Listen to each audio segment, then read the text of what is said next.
저희가 원하는 방향으로 스미트 시스템에서 완전히 탈퇴하고 싶은 것이 기본 포인트입니다. 지난 10월 1일부터 부가세 20%였던 것을 15%로 일단 낮췄고요. 일주일 만에 카메라 앞에 섰습니다. 제가 유튜브를 시작한 지 한 달하고 딱 보름이 되었습니다.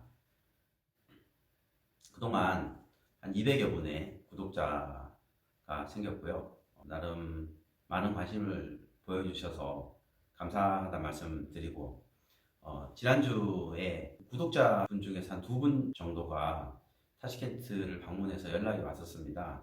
사업차 오신 분도 계신 것 같고, 개인적인 일 때문에 오셔서 이까지 온 김에 저를 만나서 이런저런 얘기를 하고 싶다고 하셔서 시간이 되시는 한 분이 저희 사무실에 방문하셔서 1시간여 동안 우즈베키스탄에 관해서 이런저런 얘기를 했었습니다. 대체적으로 우즈베키스탄에 와서 사람들이 궁금해하는 점들이 기본적인 생활 정보라든가 앞으로 우즈베키스탄이 어떻게 변화할지에 대한 예측이랄까요? 부동산에 관한 문제 또는 거주 등록에 관한 문제 이런 부분들에 대해서 많이들 궁금해하셔서 앞으로 제가 올리는 영상들에서 우즈베키스탄에 처음 오시는 분들이 궁금해할 만한 사항들을 당분간은 좀 정리해서 올려볼까 생각을 합니다. 제가 유튜브를 하는 이유는 제가 우즈베키스탄에 대해서 가지고 있는 애정과 또 우즈베키스탄이 잘 됨으로 인해서 제가 하는 일에서도 분명히 도움이 될 거라는 그런 생각들이 밑바탕이 돼서 많은 사람들이 우즈베키스탄을 더 잘 알고 또 우즈베키스탄에 더 많은 한국 분들이 오셔서 사업을 하시고 한국과 우즈베키스탄의 경제적 교류가 좀 더 활발해질 수 있는데 제가 조금 기여할 수 있다면 저는 그런 부분들이 제가 유튜브를 하는 가장 기본적인 이유가 거기에 있습니다.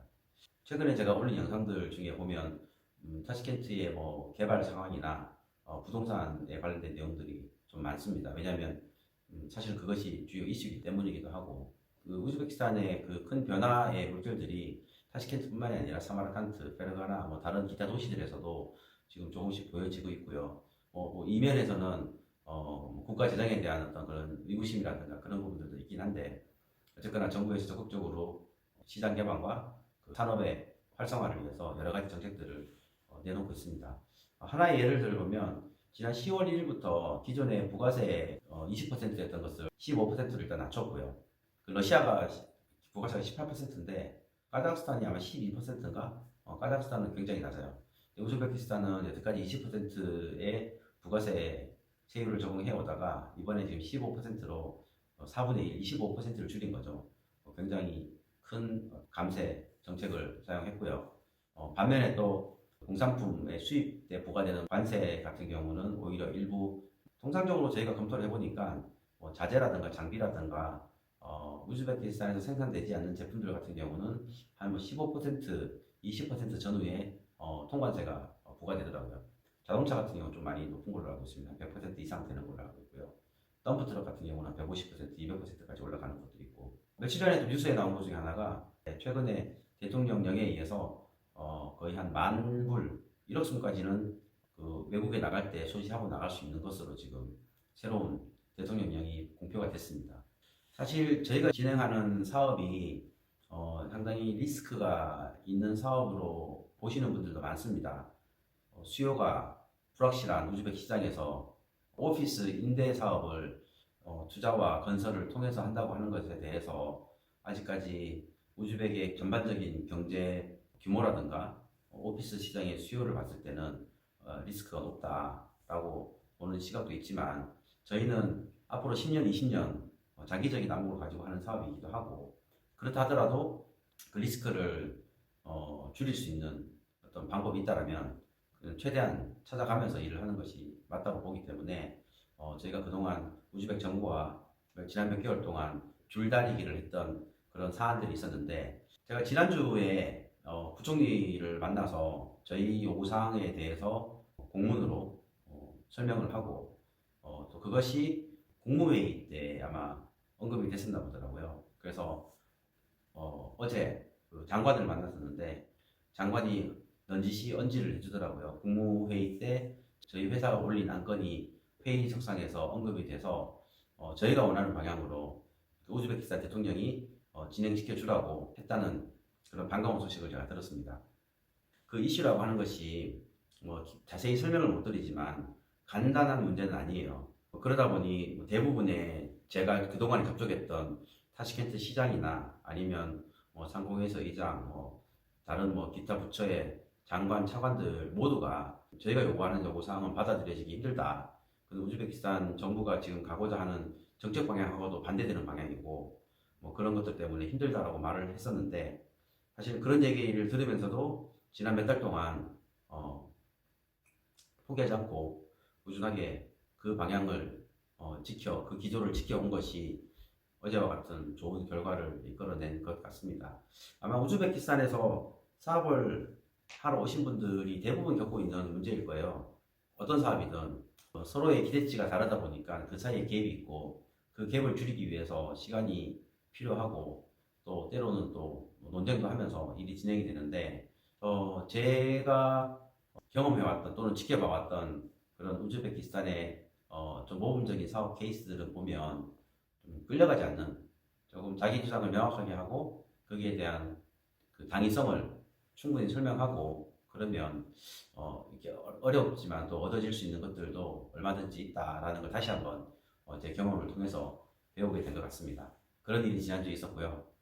그래서 아마 다음 주쯤이면 공식적으로 저희 요청 사항이 내각을 통해서 더 너무 진행이 될 것 같고 저희가 추진하는 사업도 조만간 속도를 낼 것 같습니다. 2021년 정도면은 어느 정도 눈에 보이는 결과물이 타시켄트 시티 IBC 저희 부지에서 보여질 것이라 기대를 하고 어제 우즈베키스탄 건설부 장관하고 한 1시간 반 정도 미팅을 했었는데요. 우즈베키스탄의 건설 산업이 앞으로 갈 방향에 대한 그런 부분들과 그것을 뒷받침해주는 법률적 기반들에 대해서 논의를 하였습니다.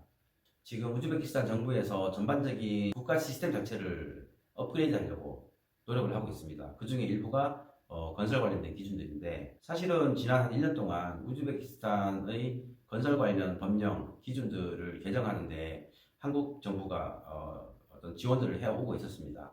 근데 어제 그 미팅 자리에서 장관이 한 얘기가 우즈베키스탄은 기존에 고립된 러시아의 스닙 시스템에서 완전히 탈피하고 싶은 것이 기본 방침이다.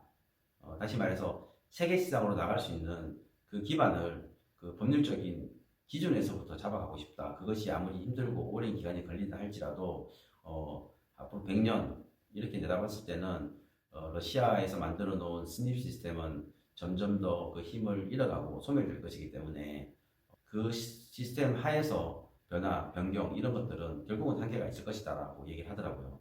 그래서 그걸 제가 듣고 우리 지금 우즈베키스탄이 진정으로 세계 시장에 가고자 하는 그런 의지를 가지고 있구나. 장관이 그런 생각들을 표현할 정도라 그러면 이미 국가 지도자들 그룹 안에서는 어느 정도 공감대가 있었을 거라고 생각을 합니다. 꼭 건축 또는 건설 분야만 그런 것일까 생각해보면 그것도 아닐 것 같고요. 다른 분야, 전 분야에서 여태까지 소련에서 유산으로 물려받은 그런 것들이 결국은 우즈베키스탄을 국제시장에서 고립시키는 역할을 하고 있다고 생각하기 때문에 전반적인 아주 대대적인 국가 시스템의 변화가 있지 않을까. 저는 그런 면에서 우즈베키스탄의 새로운 희망을 저는 발견했었고요. 제가 이제 장관한테 그런 얘기를 했어요. 이 CIS가 갖고 있는 그런 독특한 시스템이 기존에 미국 베이스로 교육을 받은 한국 같은 회사들이 일하기에는 너무 어렵다. 반면에 너네들이 외국에 나가도 마찬가지다. 우즈베키스탄 같은 나라가 경제 성장의 초기 단계에서 건설업이 어느 정도 역할을 해줘야 되는데 지금 같은 시스템 가지고서는 우즈베키스탄의 건설 기업이 성장한다 하더라도 CIS 시장을 벗어나지 못한다. 그런 것들을 감안한다 그러면 글로벌 스탠다드를 적극적으로 우즈베키스탄 건설 기준, 건설 표준 코드에 적용을 하는 것이 나는 장기적으로 맞는 것 같다라고 저도 이제 그렇게 얘기했었거든요. 그런저런 사항들이 당장 눈에 보이지는 외환의 불안정이라든가 아니면은 시장에서의 혼란 또는 주택시장에서의 수요와 공급의 불균형 이런 구체적인 사례들에서 보여지는 것과는 또 다른 면에서 우즈베키스탄의 장기적인 그런 비전을 읽을 수 있는 부분이 아닐까 생각을 합니다. 뭐 지금도 꾸준히 구독자가 늘고는 있지만 좀 더 많은 사람들이 관심을 가져주시고 구독을 눌러주시면 제가 좀 더 힘을 받고 좀 더 고급 정보들을 모아서 여러분들에게 전달해 드릴 수 있을 것 같습니다. 재미보다는 실용적인 그 채널이 되도록 노력하겠습니다. 다음에 또 뵙겠습니다.